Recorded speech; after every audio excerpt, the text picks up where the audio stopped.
Hello everyone. In this video we will be learning about microscopic versus macroscopic approach. So different approaches which we can take while studying thermodynamics. Beside this we will be studying about we have studied about system and surrounding. Now we will start with state, processes and what are the process paths. So we will be dealing with these all things. Beside this we will be studying about different types of properties, how we can classify them. So let's get started with this video.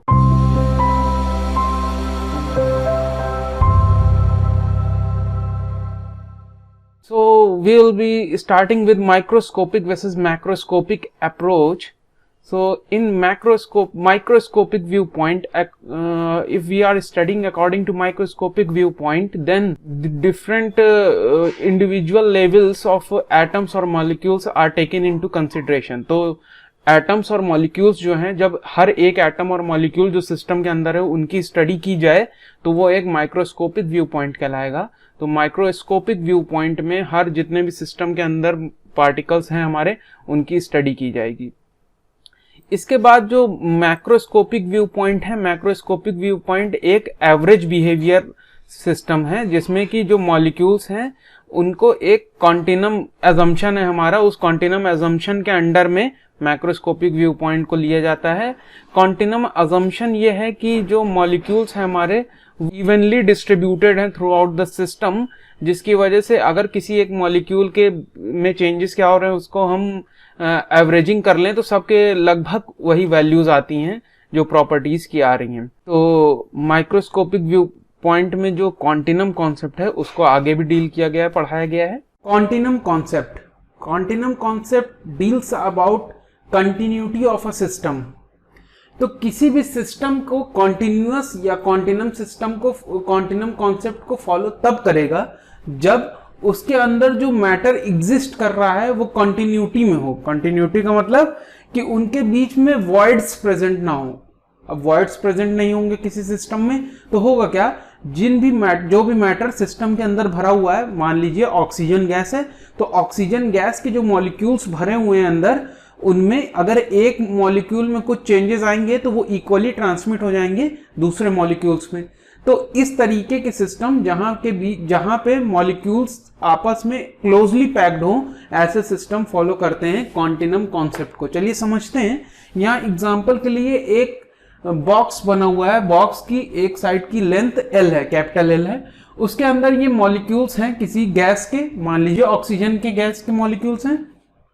ये molecules randomly हर direction में move कर रहे हैं. देखिए ये randomly हर direction में move कर रहे हैं. जैसे कि ये रैंडमली हर डायरेक्शन में मूव करेंगे, आपस में ये कोलाइड करेंगे, कोलिजन इनके बीच में होगा. इस कोलिजन की वजह से इनके बीच में जो कोलिजन हो रहा है, एनर्जी का ट्रांसफर होगा इन मॉलिक्यूल्स के बीच में. तो इस कोलिजन की वजह से होगा क्या, यहाँ पे एक कॉन्सेप्ट आता है नया, मीन फ्री पाथ का. तो मीन फ्री पाथ क्या होता है, दो मॉलिक्यूल्स कितने डिस्टेंस मूव कर रहे हैं टकराने के बीच में. So the distance moved by molecules between two successive collisions is termed as mean free path. ठीक है, तो mean free path क्या हो गया, ये मॉलिक्यूल्स जब आपस में टकरा रहे हैं तो कितने डिस्टेंस को मूव कर रहे हैं उनका एवरेज है. तो ये मॉलिक्यूल्स हो सकता है इससे टकराए कुछ पीरियड के बाद, फिर इससे जाके टकराए ये मॉलिक्यूल्स. तो इन सब कोलिजन्स के बीच में भी, इन सब कोलिजन्स में जितना डिस्टेंस मूव कर लिया है एक एटम, उनका एवरेज है मीन फ्री पाथ. ठीक है, तो इस मीन फ्री पाथ की वैल्यू, इसको हम लोगों ने रिप्रेजेंट किया है LMFP से, length of mean free path. ये वैल्यू जब सिस्टम डायमेंशन जिसके अंदर ये गैसेस बंद हैं उनके कंपैरिजन में बहुत छोटी हो, मतलब ये मीन फ्री पाथ बहुत छोटा होगा, तो इसका मतलब क्या होगा कि ये जो कोलिजन्स हो रहा है, ये एटम्स बहुत करीब में होंगे, इजिली कोलाइड करते रहेंगे आपस में. तो मीन फ्री पाथ की वैल्यू जब बहुत कम होगी तो कंपेयर टू सिस्टम डायमेंशंस, तो हमारा कंटिन्यूटी कॉन्सेप्ट या कॉन्टिनम कॉन्सेप्ट वैलिड होगा किसी भी सिस्टम में. ठीक है, तो अर्थ में ग्रेविटेशनल पुल की वजह से जो भी गैसेस हैं इतनी करीब करीब रहती हैं कि वो कॉन्टिनम कॉन्सेप्ट को फॉलो करती हैं. तो यूजुअली अर्थ पे ज्यादातर जगह पे हम मैक्रोस्कोपिक स्टडी कर सकते हैं। जबकि स्पेस एक्सप्लोरेशन के केस में जो हमारे एयरक्राफ्ट या सैटेलाइट्स डिजाइन किए जा रहे हैं, वहां पे gases due to absence of gravitational pull, वहां पे एटम्स मॉलिक्यूल्स काफी दूर दूर हैं, फार अपार्ट हैं, तो वहां पे मीन फ्री पाथ की वैल्यू काफी ज्यादा हो जाती है। तो मीन फ्री पाथ की वैल्यू जब ज्यादा हो जाएगी तो वहां पे ये कॉन्टिनम कॉन्सेप्ट वैलिड नहीं रहता है हमारा। इसीलिए यूजुअली जो ये सैटेलाइट्स की डिजाइनिंग होती है उनमें रेरिफाइड गैस थ्योरी का यूज किया जाता है उनकी डिजाइनिंग पर्पस के लिए, ना कि कॉन्टिनम कॉन्सेप्ट का यूज किया जाता है। इसके बाद नेक्स्ट टॉपिक जो हम लोग डील करेंगे आज वो है प्रॉपर्टीज ऑफ अ सिस्टम। तो प्रॉपर्टीज ऑफ अ सिस्टम क्या है? जो भी सिस्टम को डिफाइन करती हैं एट एन इक्विलिब्रियम स्टेट, जो हम डिफाइन करेगी वही उसकी एक कैरेक्टरिस्टिक प्रॉपर्टी कहलाती है। तो प्रॉपर्टीज को जैसे कि टेम्परेचर हो सकता है सिस्टम का, किसी वक्त कोई टेम्परेचर रहेगा, प्रेशर कुछ होगा, डेंसिटी कुछ होगा, इनको नापा जा सकता है। तो ये इनकी डिफरेंट वैल्यूज ही एक स्पेसिफिक प्रॉपर्टी को डिफाइन करती हैं। प्रॉपर्टीज का क्लासिफिकेशन दो तरीके से हो सकता है, इंटेंसिव प्रॉपर्टीज भी हो सकती हैं और दूसरी एक्सटेंसिव प्रॉपर्टीज भी हो सकती हैं। इंटेंसिव प्रॉपर्टी वो प्रॉपर्टीज हैं जो इंडिपेंडेंट है सिस्टम के मास से, जो मास ऑफ अ सिस्टम पे डिपेंड नहीं करती हैं, वो इंटेंसिव प्रॉपर्टी कहलाती हैं। देखिए आई से इंटेंसिव शुरू हो रहा है और आई से ही इंडिपेंडेंट है, तो मतलब जो प्रॉपर्टीज इंडिपेंडेंट होती है मास ऑफ द सिस्टम से वो इंटेंसिव प्रॉपर्टी की कैटेगरी में आती हैं। जैसे कि हमारा टेम्परेचर, प्रेशर, डेंसिटी, ये सब डिपेंड नहीं करते हैं कि कितना मास है सिस्टम का। तो अगर थोड़ा भी मास है तो टेम्परेचर 25 हो सकता है, ज्यादा भी मास हो गया तो टेम्परेचर 25 हो सकता है। प्रेशर और डेंसिटी भी इसी तरीके की प्रॉपर्टीज हैं जो कि मास पे डिपेंड नहीं करती हैं। इसके बाद एक्सटेंसिव प्रॉपर्टीज वो होती हैं जो डायरेक्टली डिपेंड करती हैं मास पे। जैसे जैसे मास चेंज होगा एक्सटेंसिव प्रॉपर्टीज भी चेंज होंगी।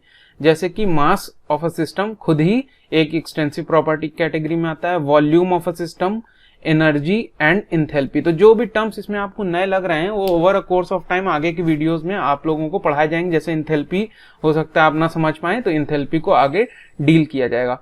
यहाँ यही सब टर्म्स उनके डिफरेंट शॉर्ट फॉर्म्स में सिंबल्स में लिखे गए हैं। Small m represents mass of system, capital V represents volume of a system, capital T represents temperature of the system, P pressure and rho density. तो ये सब जो है अलग अलग प्रॉपर्टीज हैं। देखिए यहाँ पे लिखा हुआ है, यूजुअली जो फॉर्मूला होता है हाफ mv², जो हमारे काइनेटिक एनर्जी का फॉर्मूला होता है, तो हाफ m उसमें किस तरीके की मास एक्सटेंसिव प्रॉपर्टी, अगर उसे किसी एक स्केलर क्वांटिटी से मल्टीप्लाई करेंगे तो वो प्रॉपर्टी चेंज नहीं हो जाएगी, तो वो तब भी एक्सटेंसिव प्रॉपर्टी है। वॉल्यूम एक्सटेंसिव प्रॉपर्टी है, तो हाफ v जो भी एक एक्सटेंसिव प्रॉपर्टी है। वैसे ही टेम्परेचर, प्रेशर और डेंसिटी हमारी इंटेंसिव प्रॉपर्टी है। अब एक्सटेंसिव प्रॉपर्टी को इंटेंसिव अगर बनाना है, उनको मास से डिवाइड कर देंगे किसी भी एक्सटेंसिव प्रॉपर्टी को, जैसे कि वॉल्यूम है, एनर्जी है, इंटरनल एनर्जी है, इनको अगर मास ऑफ द सिस्टम, जो सिस्टम का उस वक्त मास है, उससे डिवाइड कर देंगे तो ये इंटेंसिव प्रॉपर्टी चेंज हो जाती है, इंटेंसिव प्रॉपर्टी बन जाती है। जो स्मॉल v से लिखा है इसकी यूनिट है मीटर क्यूब पर केजी, मतलब स्पेसिफिक वॉल्यूम हो गई है। उसी तरीके से जूल पर केजी स्पेसिफिक एनर्जी हो गई, और specific internal energy small u से रिप्रेजेंटेड है जूल पर केजी, जिसकी यूनिट है। तो अगर हम किसी भी एक्सटेंसिव प्रॉपर्टी को डिवाइड कर देते हैं सिस्टम के मास से, तो वो किस तरीके की प्रॉपर्टी बन जाती है? इंटेंसिव प्रॉपर्टी बन जाती है। इसके बाद जो नेक्स्ट पॉइंट है जो हम लोगों को समझना है, काफी इंपॉर्टेंट है, कि ये स्टेट ऑफ द सिस्टम क्या होता है। स्टेट ऑफ द सिस्टम, जैसे कि ये देखिए फिगर ए जो यहाँ पे है, इसमें मास जो दिया गया है। अच्छा, पहले इसमें ये समझते हैं कि ये पिस्टन सिलेंडर अरेंजमेंट है, ब्लैक कलर की सिलेंडर वॉल्स हैं जिसमें ये सिल्वर कलर का पिस्टन लगा हुआ है। तो सिस्टम यहाँ पे क्या हो गया हमारा? सिस्टम जो पिस्टन और ये सिलेंडर वॉल इनक्लोज कर रही है, ये सिस्टम होगा, ये अंडर स्टडी है हमारा, अंडर स्टडी है ये हमारा। इसका मास हमने पता कर लिया, ये 2 kg था। टेम्परेचर जो है यहाँ पे 20 डिग्री सेल्सियस था, और वॉल्यूम इसकी 1.5 मीटर क्यूब है इस सिस्टम के अंदर।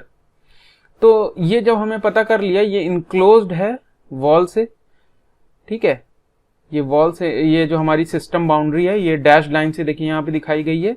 ये मूवेबल यहाँ पे बाउंड्री है, सिस्टम बाउंड्री यहाँ की मूवेबल है, जबकि ये इन रीजन्स की फिक्स बाउंड्रीज हैं, ठीक है।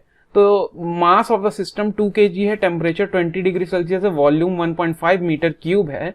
तो ये सब प्रॉपर्टीज, जितनी भी तीनों अलग अलग प्रॉपर्टीज हैं, ये किसी एक सिस्टम के उस स्पेसिफिक पोजीशन पे क्या कैरेक्टरिस्टिक है उसको डिफाइन कर रही हैं, उसको सेट कर दे रही हैं। तो ऐसी हर प्रॉपर्टीज को क्या कहा जाता है, हमारा स्टेट कहा जाता है। मतलब ये एक स्पेसिफिक स्टेट पे ये हमारा सिस्टम है, जिसको यहाँ पे फिगर में स्टेट 1 से रिप्रेजेंट किया गया है। अब कोई एक कुछ चीज हुई सिस्टम के साथ, कुछ प्रॉब्लम आई या कुछ वर्क उस पर किया गया, हीट सप्लाई की गई, कुछ हुआ उसके साथ, चेंजेस आए।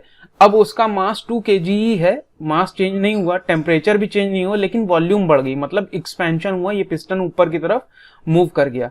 पिस्टन ऊपर की तरफ जब मूव कर गया तो उसकी वजह से वॉल्यूम में चेंज हो गया, वॉल्यूम 2.5 मीटर क्यूब अप हो गई हमारी। इन चेंजेस की वजह से देखिए यहाँ पे ये पिस्टन ऊपर की तरफ मूव किया, इस मूवमेंट की वजह से यहाँ पे वॉल्यूम हमारी सिस्टम की चेंज हो गई। वॉल्यूम चेंज की वजह से हमारे सिस्टम का स्टेट अब चेंज हो गया। तो पहला स्टेट स्टेट 1 है, दूसरा स्टेट स्टेट 2 है। तो स्टेट क्या है, the state of a system is specified by its properties. तो यहाँ पे वेरियस प्रॉपर्टीज है, मास, टेम्परेचर, वॉल्यूम। ये प्रॉपर्टीज, ये स्पेसिफिक प्रॉपर्टी स्टेट 1 को बता रही हैं, स्पेसिफाई कर रही हैं। If any of the properties change, देखिए यहाँ पे वॉल्यूम चेंज हो गई, the state of a system changes, तो इस सिस्टम का स्टेट चेंज हो जाता है। तो स्टेट 1 था, ये स्टेट 2 में पहुंच गए सिस्टम। हो सकता है टेम्परेचर में भी चेंजेस आ जाएं, कुछ भी हो सकता है। यहाँ पे फिलहाल एक प्रॉपर्टी वॉल्यूम को चेंज करके दिखाया गया है स्टेट 1 और स्टेट 2 में। इसके बाद जो नेक्स्ट टॉपिक है वो है प्रोसेस के बारे में। तो प्रोसेस का मतलब ये है कि देखिए जो फिगर यहाँ पे नीचे बना हुआ है, ये भी पिस्टन सिलेंडर अरेंजमेंट है, जो पिछली साइड में जिसके बारे में पढ़ाया गया है वही है। तो पहले 1 पॉइंट, ये 1 स्टेट देखिए यहाँ पे ये दिखाया गया है, ये 1 स्टेट में कुछ यहाँ पे पोजीशन है, मतलब वॉल्यूम कुछ इतनी है सिस्टम की, वॉल्यूम सिस्टम की कुछ इतनी है, ये V1 से रिप्रेजेंट करा जा रहा है। तो वॉल्यूम सिस्टम की इतनी है, V1 है यहाँ पे पिस्टन की। तो और प्रेशर इसके करस्पॉन्डिंग जो है वो है P1 सिस्टम के अंदर। जैसे जैसे इस पिस्टन को आगे की तरफ मूव किया जा रहा है, देखिए रेड एरो दिखा रही है इस direction of movement of piston. तो पिस्टन आगे की तरफ मूव किया जा रहा है, वॉल्यूम डिक्रीज हो रही है, तो ये V2 कुछ ये इतनी है, यही है V2। तो V2 कुछ इतना है। तो अब उसके अंदर प्रेशर में भी चेंज आएगा, जब वॉल्यूम कंप्रेस हो गया सिस्टम हमारा, वॉल्यूम कम हो गई। तो इनिशियली ये इसी ग्राफ को ड्रॉ किया गया, पीवी कर्व पे वाई एक्सिस पे प्रेशर दिखाया गया है, एक्स एक्सिस पे वॉल्यूम दिखाया गया है। तो देखिए V1 यहाँ पे रिप्रेजेंट किया गया, पहले वॉल्यूम ज्यादा थी, 0 से लेकर यहाँ तक V1 तक वैल्यू थी, ज्यादा वॉल्यूम थी। उसके बाद जब कंप्रेस हुआ सिस्टम तो वॉल्यूम अब V2 आ गई। इस कंप्रेशन प्रोसेस में ये देखा गया कि प्रेशर फर्स्ट स्टेट पे ये यहाँ के इसके करस्पॉन्डिंग ये यहाँ पे था, ये P1 था वैल्यू।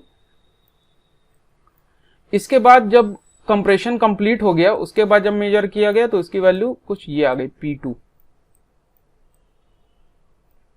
तो ये वैल्यू आ गई। तो यहाँ पे प्रेशर इंक्रीज कर रहा है, वॉल्यूम डिक्रीज कर रही है। तो इन प्रोसेस, इन दोनों पॉइंट्स को ज्वाइन किया गया, बीच बीच में क्या वैल्यूज हो रही थी उनको भी नोट करते रहे। इनफाइनाइट नंबर ऑफ पॉइंट्स हमको मिलते गए, अलग अलग स्टेट जो पास होते गए यहाँ से, ये हर पॉइंट पे इनकी प्रेशर और वॉल्यूम की वैल्यू को नोट किया गया, और उन पॉइंट्स को प्लॉट करते करते हमें फाइनल स्टेट 1 से 2 तक की वैल्यू मिल गई। तो इन डॉट्स को जब ज्वाइन किया गया तो कुछ इस तरीके की लाइन मिली। तो यही लाइन 1 से 2 जो पहुंच जा रहा है सिस्टम, ये पिस्टन 1 से 2 जो पहुंच जा रहा है, यही किसी एक प्रोसेस को फॉलो कर रहा है। क्या किस तरीके की प्रोसेस है? कंप्रेशन प्रोसेस है। वॉल्यूम V1 थी पहले ज्यादा, फिर कंप्रेस होकर V2 पे पहुंच जा रही है, तो कंप्रेशन प्रोसेस है, उस प्रोसेस को फॉलो कर रहा है। तो ये प्रोसेस किस तरीके की प्रोसेस हो गई? कंप्रेशन प्रोसेस हो गई। तो प्रोसेस की डेफिनेशन क्या है? The change from one equilibrium state to another. तो 1 स्टेट था, स्टेट 1 था, यहाँ पे वॉल्यूम 1 थी, प्रेशर P1 था, जो इस पॉइंट को स्पेसिफाई कर रहा था, V1, P1। ठीक है, तो ये स्टेट 1 था। स्टेट 2 हमारा क्या है? V2, P2। तो ये है हमारा स्टेट 2, V2, P2। अब वन स्टेट V1, P1 से सिस्टम कंप्रेशन होता गया और सिस्टम लास्ट में जो पहुंचा इक्विलिब्रियम स्टेट पे वो है V2, P2 पे। तो ये 1 से 2 तक जो मूवमेंट हुआ ये किसी एक प्रोसेस के थ्रू हुआ, तो इसी को लिखा जा रहा है यहाँ पे, the change from one equilibrium state 1 to 2 to another and the path which it follows is called process path। और जिस पाथ को इसने फॉलो किया 1 स्टेट से 2 स्टेट तक पहुंचने में वो प्रोसेस पाथ कहलाया। समझ में आ गई बात? तो ये प्रोसेस एंड प्रोसेस पाथ के बारे में डिस्कशन हो गया। इसके बाद जो नेक्स्ट वीडियो हम लोग पढ़ेंगे वो है क्लासिफिकेशन ऑफ प्रोसेसेस। अलग अलग क्लासिफिकेशन है प्रोसेस के, तो उसके बारे में डिस्कशन करेंगे। Hope you like this video. Thank you.